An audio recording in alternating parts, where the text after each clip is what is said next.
Now I'd like to introduce one of my colleagues here at SILT, Sheena Bell. Sheena is a professional development officer at SILT, but in a previous life was a teacher of French, Spanish and Italian. And was also a principal teacher of guidance, offering career advice and direction to young people in secondary schools. So that unique blend of expertise has been instrumental in the development of the toolkit, which will be launched today. And she's now going to chair the Q&A panel session. Thank you, Sheena. Before we start, I'm going to ask each of the panelists just to briefly introduce themselves. So a little 30-second bio to let you know who they are and a little bit about their language experience. I'll go through them in alphabetical order just to keep it nice and straightforward. So Paul, would you be okay to kick off there? Thank you. Good morning, everybody. My name is Paul James Cardwell, and I'm a professor of law in the law school at the University of Strathclyde, where I've been for the last 3 years. My area of speciality is EU law. That's when everyone goes, oh, so fun times for me. And my language ability, so I speak French fluently and recently became a French citizen as well, which of course language is a strong part of that, as you'd imagine, in France. I studied in France and started my career there in French university. I also studied in Japan and learned Japanese intensively whilst over there. And one of my lockdown projects, because although I do work in Glasgow, I unfortunately don't live in Glasgow. I live in England, but I have been using Duolingo on my phone to learn some Gaelic. So Mathan Ma to everybody. In terms of my job, I use languages a lot. My reading around my subject is one where, of course, things can be published in French, but less so than has been in the past. So it's perfectly possible to get by. One of my big passions, though, right through my career has been Erasmus and student exchanges, which have been focused not exclusively on language study and dual degrees, but very much so. And I run a research project and publish the results of that, which you'll find in the toolkit, about the academic benefits of going abroad. And we know anecdotally it helps academic achievement and final degree grades, but it was nice to have some actual proof and evidence of that as well. So thank you very much. I'm delighted. Excellent. Thank you very much, Paul. I've also been doing Gaelic Duolingo actually during lockdown. So like you, I can say many things about iron brew and chicken at the moment. Yeah, it features quite heavily in it, doesn't it? Great. Thanks. On brand. Absolutely. Thanks, Paul. That's brilliant. Thomas, can we pass to you next? Oui, bonjour à tous. Morning, everyone. It's lovely to be here. I am Thomas Chorin. I am a teacher of French, as you can hear. And I'm the Director of Languages for All at the Centre for Open Learning at the University of Edinburgh. And I think it's important to remember that universities offer language degrees, but also university-wide language provision. And so that's what I want to talk about this morning, which are the electives in languages that students can take along with law, business, science, engineering, history, any other subject. So they can accompany their degree with elective in languages, and it's important. We have a responsibility here to make languages accessible in higher education and allow students to continue learning the languages they learned in secondary school, or to start a new language so that they can access the texts and the sources in other languages and take part in international mobility and other opportunities for them. Excellent. Thank you very much, Thomas. Looking forward to hearing more about that in your answers to the questions as well. Fantastic. Thank you. Drew, can we pass to you next, please? Yes, thanks very much. Good morning, everyone. I'm Drew Ingalls. I'm an intensive care consultant in South Glasgow, and I'm also an associate medical director for the ambulance service with responsibility for the critical care retrieval services across Scotland. So I'm kind of a bit of the odd one out. I'm not a languages professional or an education professional. I'm something of a late developer in terms of language education. And kind of strangely, my interest was really sparked after working in Australia, which we all perceive as sort of neighbours and everyone speaks English, but there are huge other European communities in Australia and a lot of monolingual speakers, surprisingly. So it really sparked an interest in trying to communicate a little better with the patient group, and that's had other advantages that hopefully have come across in the bio.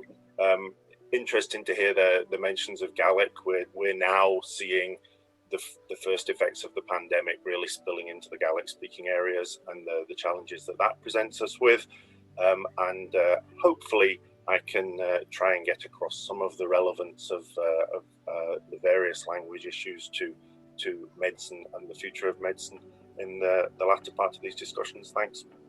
Thank you very much, Drew. Drew's been quite modest. He's done a phenomenal amount of language learning, I think, in recent times. And how you managed to fit that in with your demanding job, Drew, I think you deserve a medal for that, for sure.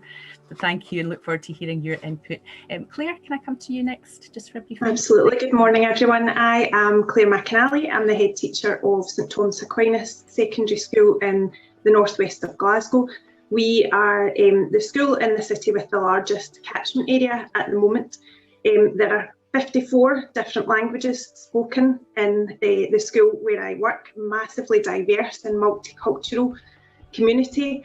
Interestingly about our school, there are significantly more boys than girls because we are in a learning community with an all-girls school at the moment. That's about to end. The languages spoken in school are Spanish and French, but also Mandarin and Arabic are growing as well. I'm a bit embarrassed in the company where I am of higher French. That's as far as I got. I'm an English teacher to trade, but I'm the daughter of a Spanish teacher and speaker and have always been an avid supporter of modern languages. The school I work in has got an exceptional team of teachers, and contrary to what Lawrence described, I think my school is the exception to the rule. Uptake is massive and attainment is exceptional. So I'm really delighted to be here to talk about that this morning. Thank you, Claire. We're really looking forward to hearing what you've done to achieve that within your school, but it's great to have that support. I know as a teacher myself, having support from the head teacher and management as a languages department is unbeatable. I mean, it's invaluable. So thank you for that. Nicola, last but not least by far. Hi everyone, my name is Nicola Sutherland. I'm a senior careers consultant here at the University of Strathclyde, and I support students and graduates in the Faculty of Humanity and Social Sciences. And I work very closely with our modern language students and graduates to support them really to be aware of the huge range of career routes that their degree in languages can take them. And I also work a lot with our sort of graduates to come back on campus or to engage with our students to really showcase the wide range of opportunities open with a language degree. My experience of languages of French and German. Unfortunately, I stopped at the end of high school with that. However, I've worked and travelled internationally, and the fact that I've been able to learn languages. So I worked in France for a period of time. I went to Japan, learned Japanese. I spent time in China, learning Mandarin. So the fact that I studied languages at school gave me the confidence to, whenever then I went to other countries, to be able to understand and know how to pick up the basics, how to work out what's really important for communication here in the situations that I'm in. And I'd really like to get that across to our attendees today, that the skill in learning languages really continues with you your whole career. Thank you so much, Nicola. I think that is such an important message, actually. You know, it's not necessarily about doing languages at a particular time, one slot, and then you've missed it. You know, it's a lifelong opportunity. And as you say, the seeds that were sown in language learning at school have then come back to fruition later on. So I think that you're right. That's a really important message for people to get today. Thank you all so much for that introduction. So I'll kick off with just a couple of questions. Feel free just to jump in. I won't pick on individual people unless you don't say anything, in which case I will turn into the teacher and pick on you. So jump in if you've got something to say. My first question, I think, is probably for those of us who are language teachers. This will be a familiar scenario, and in fact Lawrence touched on it in his speech at the beginning, and I'm sad to say, Lawrence, it's not fake news. Unfortunately, it's a scenario that we do all face often. So if a young person in, say, senior phase of secondary school, maybe somebody that you know, a pupil, a neighbour, whatever, if they told you they'd been encouraged to drop their only modern language to make space for an extra STEM subject, what, if any, advice would you offer? I'll probably go first if that's okay. Yes, go for it, Claire. Thank you. This does happen. I'm certain. We try our best. I suppose from my point of view in school, there's a couple of levels to this. It's about the training of the staff who are advising young people in their subject choices, so pastoral care staff, our Skills Development Scotland workers, the work we do to make sure that young people are aware of where particular subjects can take them. The fact that the word extra STEM is there is the key. STEM is obviously very, very important, but there's not a course in the land who's going to demand that you need all the STEM subjects. I would certainly be encouraging, if it was me personally, I would be encouraging the young person to have breadth of qualifications, and I would emphasise the range of skills specifically developed through learning a modern language. Key among them for me would be the confidence that's developed because you're developing all the different modes, but also I would be highlighting the opportunities offered by having a modern language. A young person might not be able to see the importance of that, so they might think they want to be an engineer and don't necessarily see the importance of a modern language. So I would be emphasising at the most basic level the companies around us in Glasgow who are multinational companies owned by companies in other countries, so Scottish Power, EDF, etc., the importance of Spanish or French in these organisations. I would be tapping into whatever interest the young person has about footballers and about the importance of languages and where you might end up. It's the importance of not knowing where you're going to end up. We, having had life experience, know that the plan we set out to have at 16 isn't necessarily the plan that ends up coming to fruition. And the skill set offered by a language and the doors that can be opened. My chat is always, if you have a language and the other person who's in the running for the job, the course, etc., doesn't, you will get that job over them because of that. And I would also always, for our school, work on the premise that if you go to modern languages in St Thomas Aquinas and you turn up and you do what you're told by these very expert teachers, the chances are you're going to be very successful, and you should go where you're going to be successful. So that would be our pathway in school. Excellent. I think that's all really excellent advice, Claire. There are really lots of good pieces of wisdom there to pass on for other people. I think Drew was going to come in with a point on this one as well. Thanks, Drew. Okay, so I get to play the heretic here, which is possibly not the role I wanted to adopt. I've kind of nearly been in this position, in that geography was always absolutely my favourite subject, and it had to go because medical schools are not particularly embracing of geography. So I do have kind of stilted medical view of this, and unfortunately, in the years since I was at medical school, the application process has become even more tortuous and even more abstracted from normal university applications, and even more competitive. I think everything that Claire was saying is absolutely true, and that you would need to pay very, very careful scrutiny to.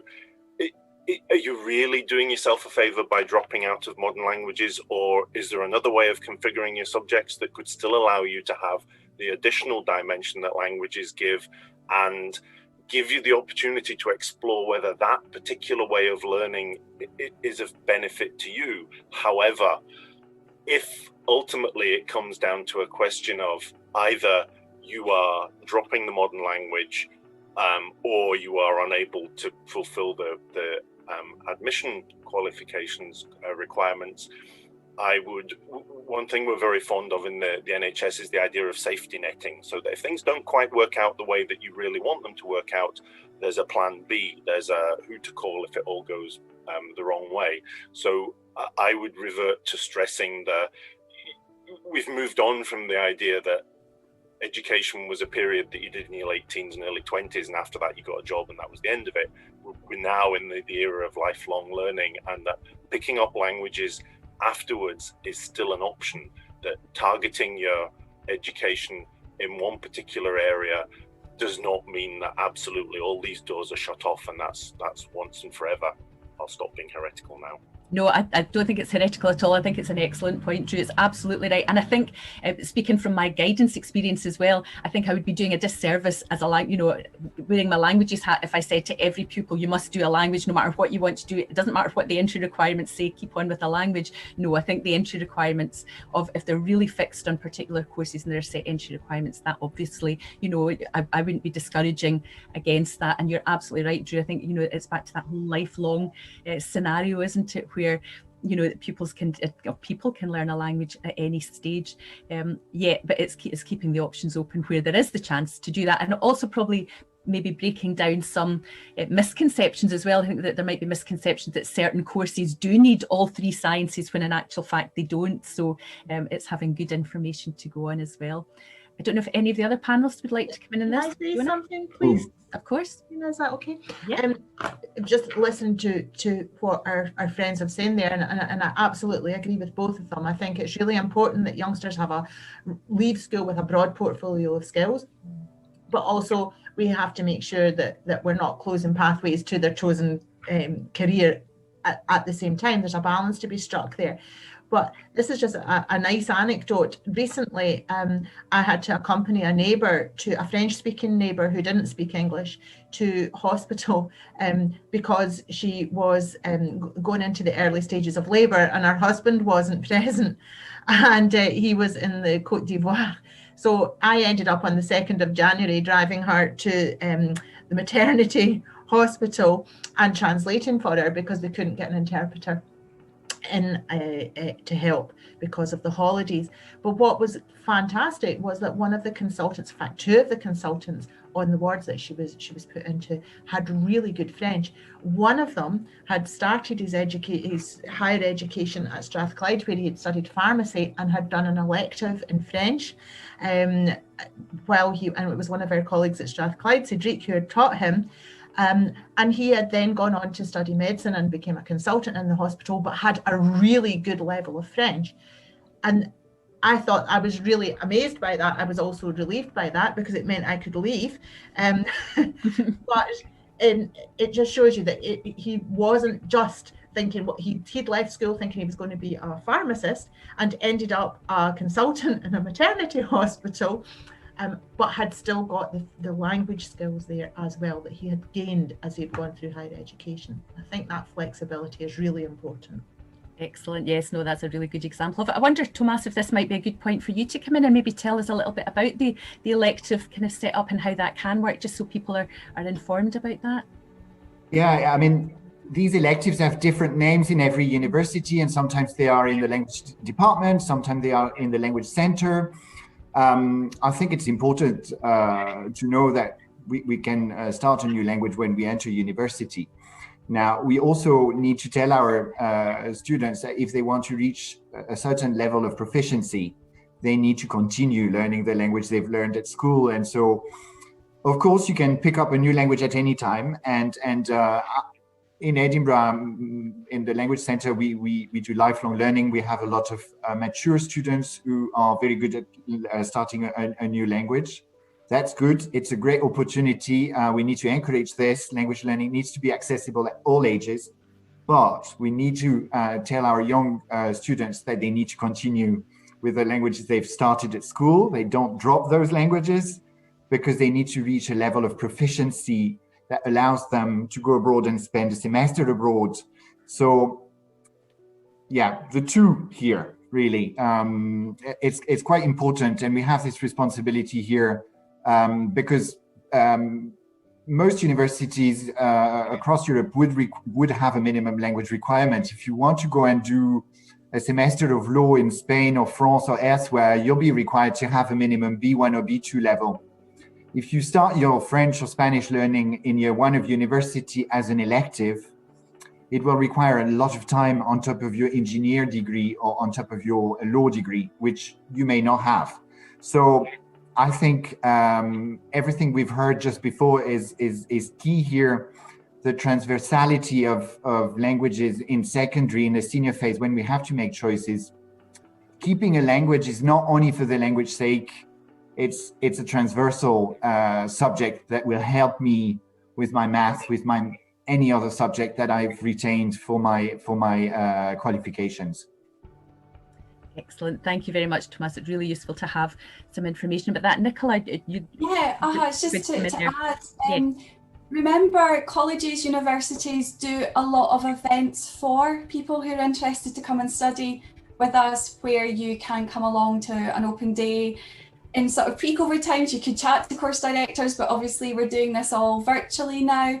Get the information about the entry requirements you need for the various different routes, and you might find that actually you've got flexibility there and you can absolutely keep your language. So I guess I'd be, with my careers advisor hat on, encouraging people to gather the information about what we actually need to join the courses, because sometimes people mean well, but maybe their up-to-date information about a certain entry route for a certain course might be a little bit dated, or things might have changed. So please do engage with the universities and have that up-to-date information. Absolutely, I think that's excellent advice. I know, back to, again, my guidance teacher hat, how difficult it is to know for every different course in every university, what the requirements are. Much better to direct people to the experts who really do know all about that. Paul, I'm aware that you're the only panelist that hasn't answered this question. I don't know if you want to contribute anything. I don't want to pounce on you, but I don't want to leave you out at the same time.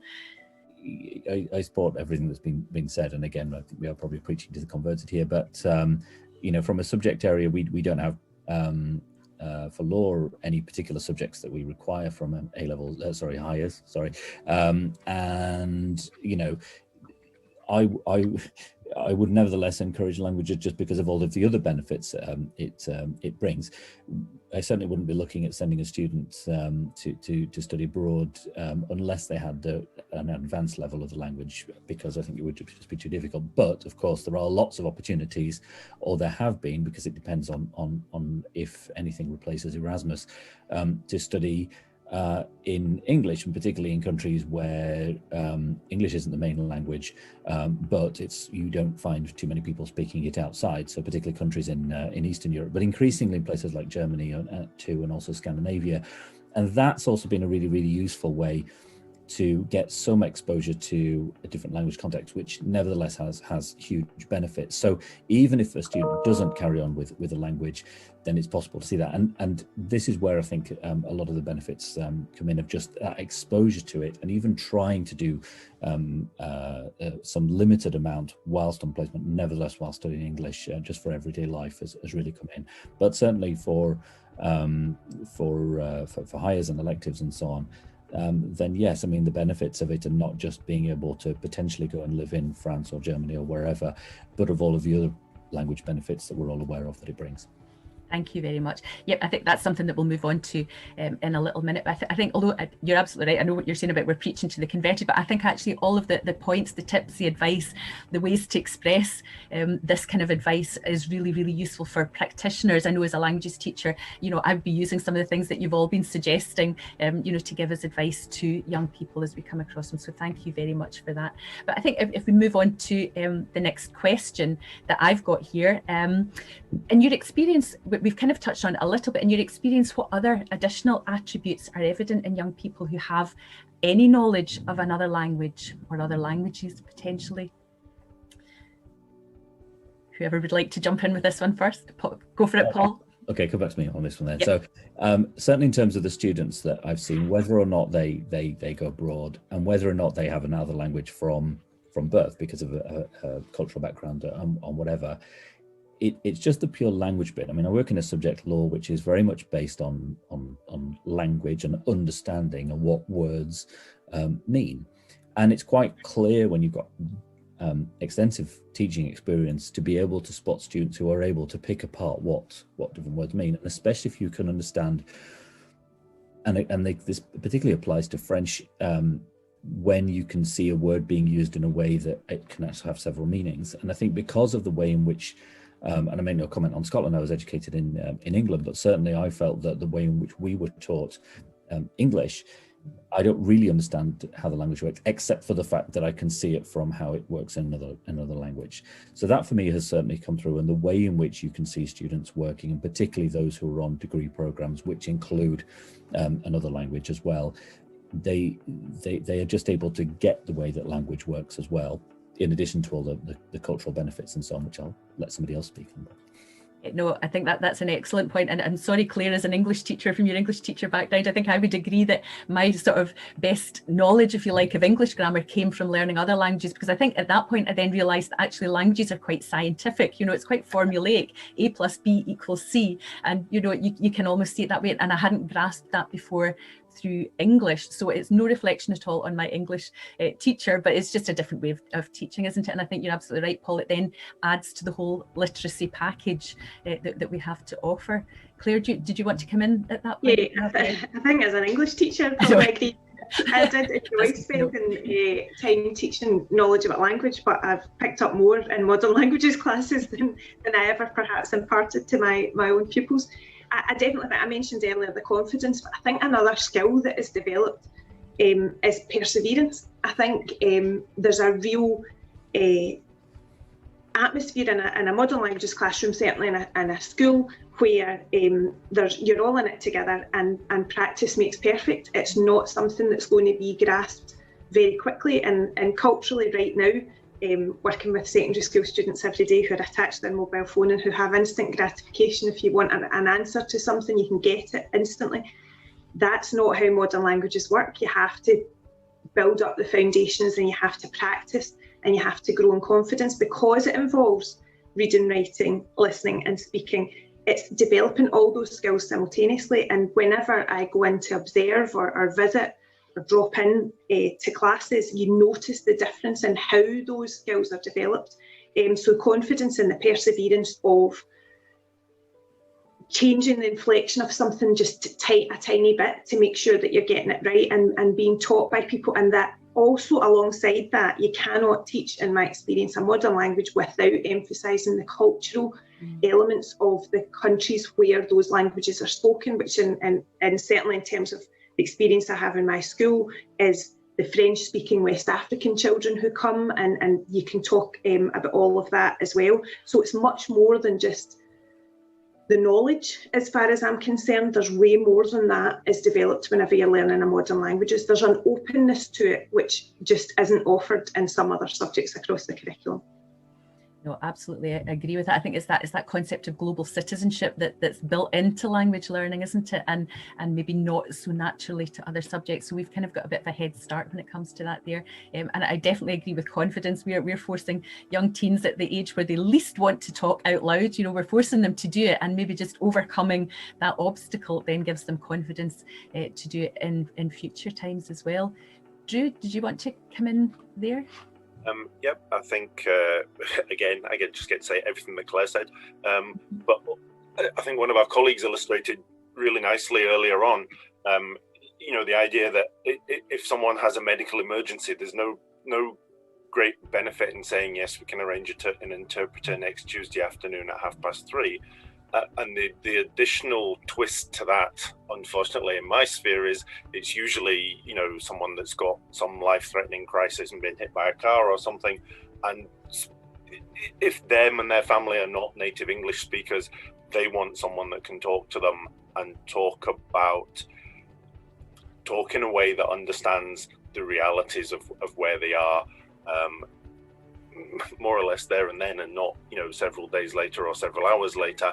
The additional problem that we have is that a lot of areas of medicine, but intensive care particularly, have a lot of additional specific vocabulary and specific routines. And it's even otherwise good medical translators are sometimes just thrown a wee bit off when you're trying to explain the subtleties of what you're going to go through with this person with a severe head injury. So it is useful to have at least some ability to try and meet the person halfway. What do other doctors that have these language abilities bring? I think one of the key things is I've always liked the idea that a different language gives you a slightly different take on things, a slightly different view of reality, and the idea that they can bring a view from a slightly different dimension and maybe slightly different ideas, access to different information, which I'm determined not to relate every question to the current pandemic, but has been extremely useful for looking for information from Italy, France, Spain during the current problems. We no longer deal with a monolingual group of patients, and it's really useful to be able to try and meet someone halfway and make an effort to at least go through the basics in their own language. Absolutely. I think that is so important. It's hard to remove anything from the current situation, isn't it? And it is so important, in the current emergencies. Actually, just what you're saying reminds me of the Nelson Mandela quote, which no self-respecting modern languages department does not have somewhere in their department, about if you speak to someone in a language they understand, it speaks to their head. If you speak to them in their own language, it speaks to their heart. And it's just that connection that's different, isn't it? Even as you say, just to have a few words, a little bit of something to say, just makes that stronger connection. I think these are, again, really excellent points to take back to our learners as well when they're considering languages within a scientific context. The sort of examples that you've given, Drew, I think are really, really useful ones. Does anyone else want to?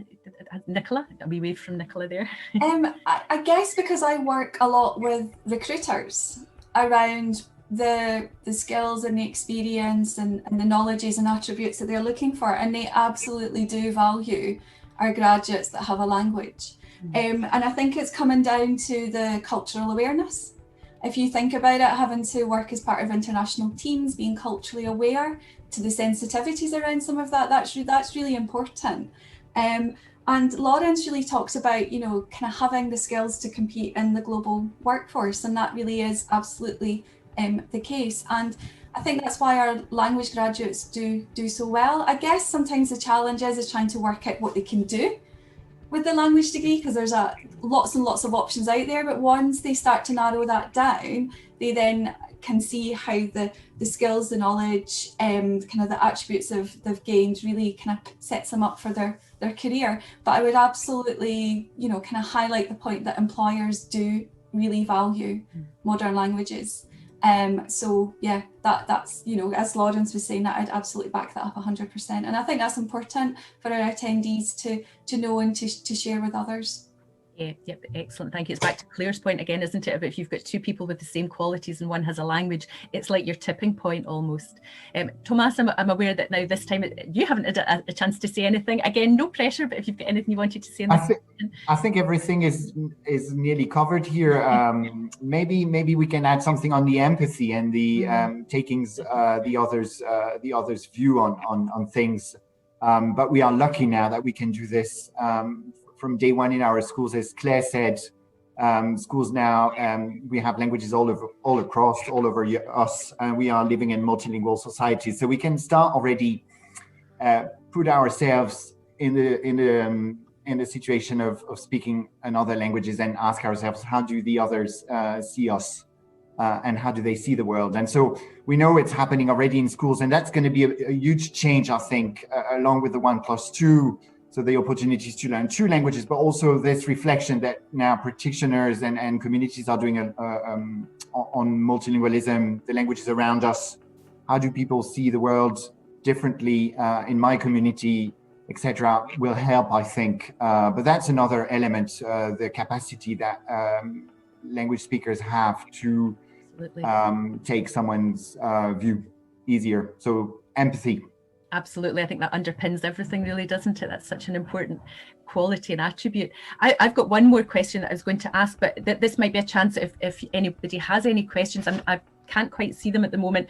So if there are any final questions that you would want us to ask to the panel, please pop them into the Q&A box, and I'll give a chance for that after one more question.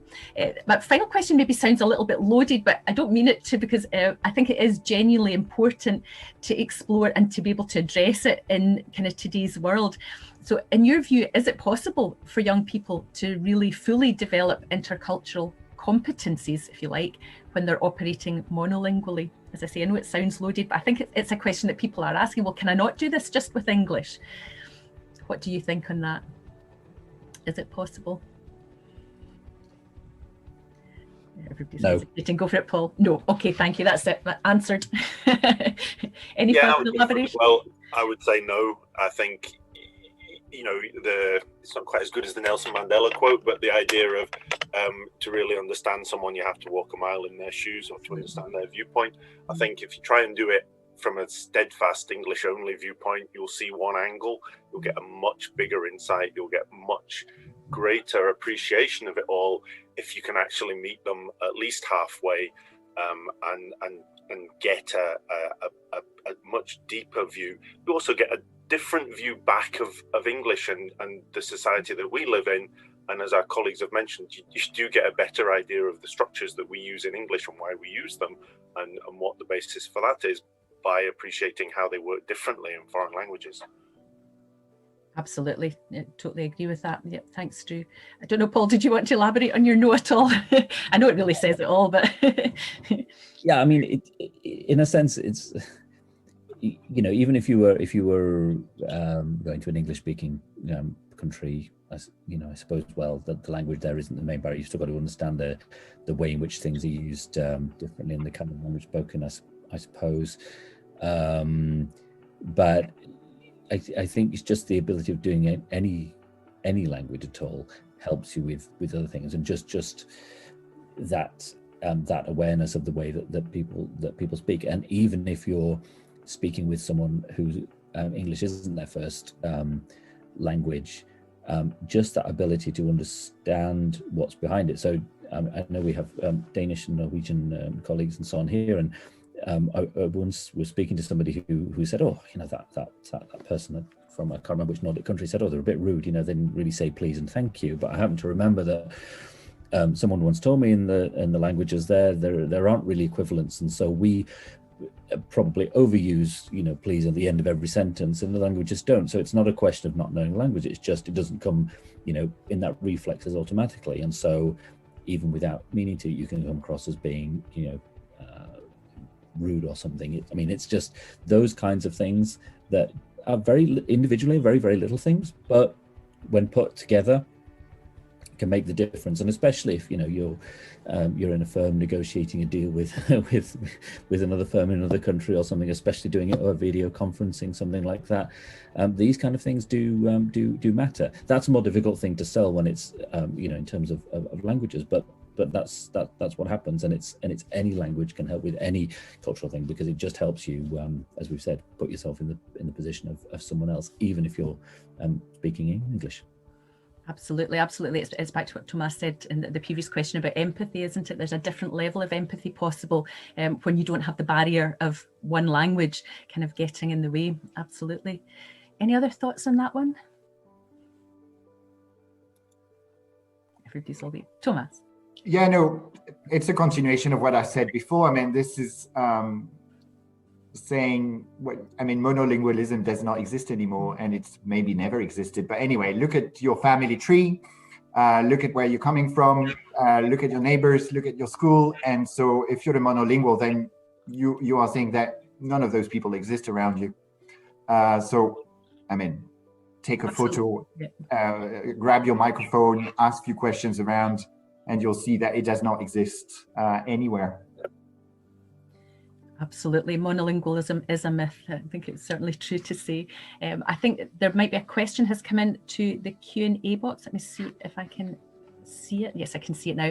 So Julie's asking, I've noticed that many multilingual job adverts have relatively low salaries attached. Does the panel think that perhaps many businesses undervalue language skills in a monetary sense, even though they value the linguistic abilities of their staff in other ways? That's an interesting question.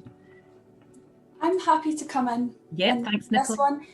I guess it may depend on the jobs that are being advertised themselves. I do know some of our students get experience in sort of multilingual customer service type environments as students, as they're sort of building up their experience there. But in my experience of working with graduate recruiters, they absolutely do value the language skills, and the graduate recruiters often have a starting salary, which doesn't always necessarily is hugely high, but within time, within a few years, within building up experience, the salaries do increase there. So it could be that these are starting salaries for different professional routes, and that would increase. And that's very similar for being a solicitor or being an accountant or working in other routes. So it's difficult for me to say because I don't quite know the job titles themselves, but it could just be that it's a starting salary within a professional route. Sure, that's a really interesting point to bear in mind then when if people do ask about that it might not tell the full picture. We've got another really good question here, excuse me, from Sandrine, who says, should industry be behind languages? They seem to be behind STEM, but not languages. I think that may be something that we've come across as language teachers. What do people think about that? Is that something that you've come across?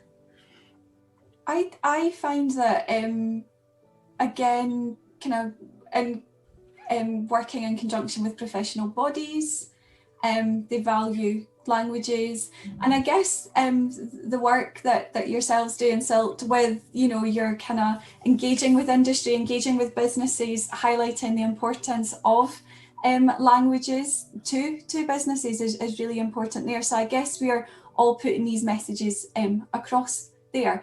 But certainly the employers or the professional bodies we engage with, they do value the languages. It's maybe just the STEM message is a bit more out there, perhaps. Sorry, Thomas, you were going to come in there? No, just to add on Nicola, I mean, there are reports every year from businesses. CBE every year has a report on the importance of languages, and the employers not only list the ability for an employee to negotiate in a language, but also the soft skills that come with languages in terms of negotiating, being able to understand the other's view in a negotiation, all of this. So business is behind. Now, business is not prescriptive, and so it's not saying we want this, but they're saying they need these set of skills, and they actually say the languages they need. And so you have those reports coming out every year. And I think it's important to highlight that the report that came out just after Brexit very firmly stated we need languages more than ever. So, you know, the CBI report with the Pearson Skill report, I think that came out in 2017, that one very categorically stated the importance of languages, and I think that's important messages we need to keep getting across in these sort of politically turbulent times. Absolutely, just to sort of debunk the myth that it's all about STEM, but actually the place of languages is really important. I think we're almost out of time, but I don't know if could I just add to that just quickly, just because of the type of attendees we have, I think it's important that school languages teachers make links with STEM teachers, and whenever STEM subjects have speakers coming in, they say, can you please emphasise the importance of languages, and vice versa. That's something that's very successful in the school I'm in. You don't work in your own silo, you try to say employability is a massive, developing young workforce is massive in every school, and it's important that we make those links, and when speakers are coming in, you say how languages have helped them in engineering or maths or whatever. I think that's excellent advice, because we don't want it to be a competition. It's not that we're trying to win people from STEM or stop them going, you know, we should be working together to show the interlinking of skills in all the subjects, I think. So I think that's great advice. Thank you so much, Claire. I think we're pretty much out of time for this at the moment. So I know Fiona's going to come in and thank everybody, but just from my point of view, thank you so much to all the panelists. You've made my job so easy and such a pleasure. So thank you very much for your great advice and input and answers. Thank you. Thanks, Sheena, and to all the panel members. And that was a really interesting discussion, and I'm actually very inspired by it. So thank you very much, all of you.